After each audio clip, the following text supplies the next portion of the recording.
selain ingat investasi yang kita keluarkan, ingat akan tujuan kita membuat YouTube itu apa. Kalau kita seorang ayah punya tanggung jawab untuk keluarganya.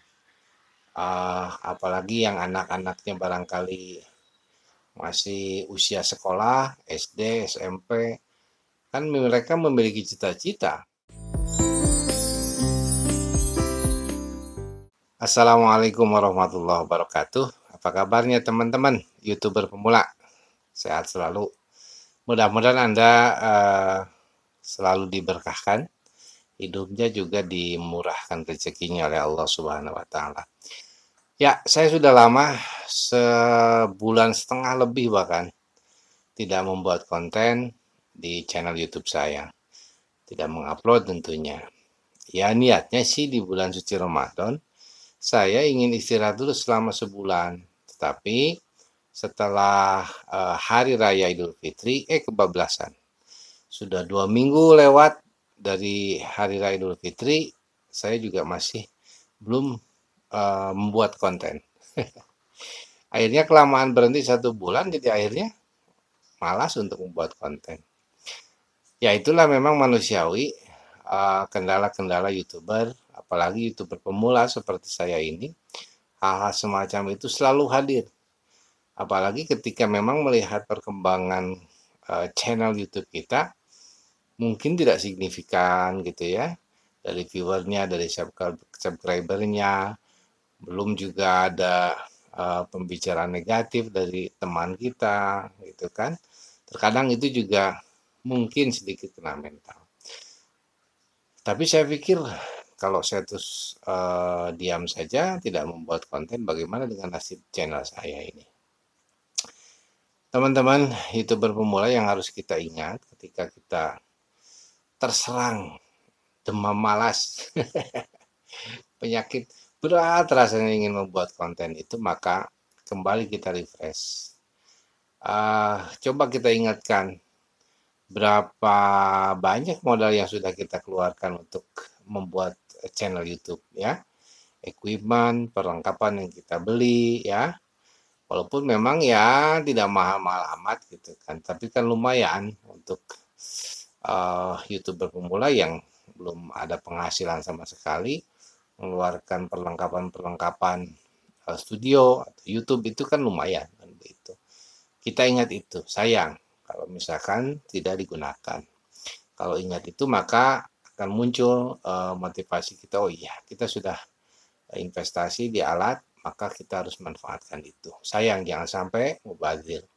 Kemudian juga selain ingat investasi yang kita keluarkan, ingat akan tujuan kita membuat YouTube itu apa.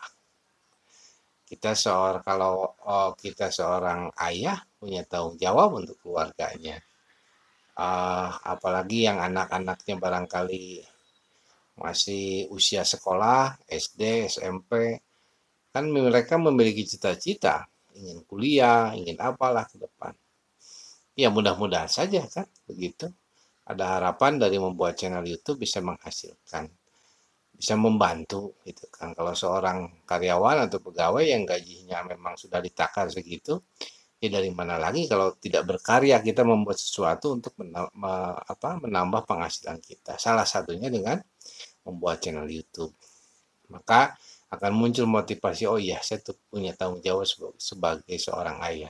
Oh iya saya punya tanggung jawab sebagai seorang anak yang harus mandiri dan membahagiakan kedua orang tua. Begitu. Jadi harus ada harapan-harapan itu sehingga bangkit kembali. Dan kemudian juga tidak kalah pentingnya dari sisi mungkin tadi saya sampaikan tentang sisi materi, tapi juga mungkin ya di antara Anda atau saya atau kita bersama ada juga berpikir tentang kemanfaatan. Khairun nas anfa'uhum linnas. Sebaik-baik manusia adalah yang banyak manfaatnya untuk manusia yang lainnya, untuk alam sekitar kita. Ya maka sekecil apapun kita membuat channel ini, tentunya niatkan membuat channel yang baik, yang positif. Walaupun memang apa yang kita sampaikan ini teramat sangat sederhana, tapi saya yakin sekecil apapun itu akan ada manfaatnya bagi para penonton. Apakah itu berbentuk motivasi, misalnya menjadikan sebuah motivasi sehingga orang mau bangkit untuk berjuang di dalam hidupnya, ataupun juga menjadi sebuah inspirasi. Oh iya ya, si Anu itu membuat channel YouTube, masa saya nggak bisa, misalnya begitu. Oh iya ya, gitu kan. Dari apa yang kita sampaikan itu menjadi motivasi, menjadi inspirasi. Itu. Jadi ya itu, ketika kita malas, ingat investasi yang sudah kita keluarkan. Pertama itu tadi, sudah berapa banyak uang yang kita keluarkan padahal kita YouTuber pemula yang belum memiliki penghasilan.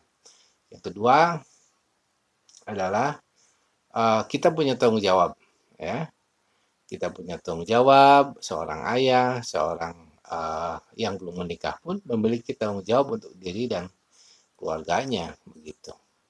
Ingat, ke depan kehidupan semakin kompetitif, maka kita harus semakin kreatif, bekerja keras, bekerja cerdas. Andai pun nanti hasil belum pasti, tetapi kita sudah berikhtiar dan itu tidak sia-sia. Kenapa tidak sia-sia? Karena yang kita lakukan menjadi kemanfaatan. Makanya niatkan kita agar bermanfaat. Syukur-syukur bisa berniat ibadah. Itu sebuah keharusan, kewajiban. Sehingga apa yang kita lakukan walaupun tidak mendatangkan finansial yang kita harapkan, materi yang kita harapkan, tetapi juga menjadi sebuah ibadah, kemanfaatan bagi kita. Kemanfaatan bagi halayak para penonton. Begitu. Ya, ini pengalaman saya, karena saya juga beberapa kali berjalan semangat, tiba-tiba berhenti. Ya ingat yang tadi itu saya sampaikan, bangkit kembali, berhenti kembali. Yang terpenting kita terus berbuat. Ya, seperti halnya filosofi bayi yang belajar berjalan kan tidak langsung berjalan, tiba-tiba langsung bisa lari. Dia tengkurap dulu, kemudian juga tengkurap, belajar merangkak, sudah merangkak kemudian berjalan juga jatuh, bangkit lagi, jatuh, bangkit lagi. Ya itulah filosofinya, saya berpikir seperti itu saja, bagaikan bayi kita itu yang belajar untuk dapat berjalan, yang akhirnya kan nanti kita akan dapat berjalan seiring kita tidak menyerah, terus berbuat dan tidak menutup kemungkinan kita akan berlari dan mencapai atau menggapai cita-cita tujuan yang kita inginkan. Oke, itu saja, semoga bermanfaat. Selalu bersyukur dalam hidup ini. Wassalamualaikum warahmatullahi wabarakatuh.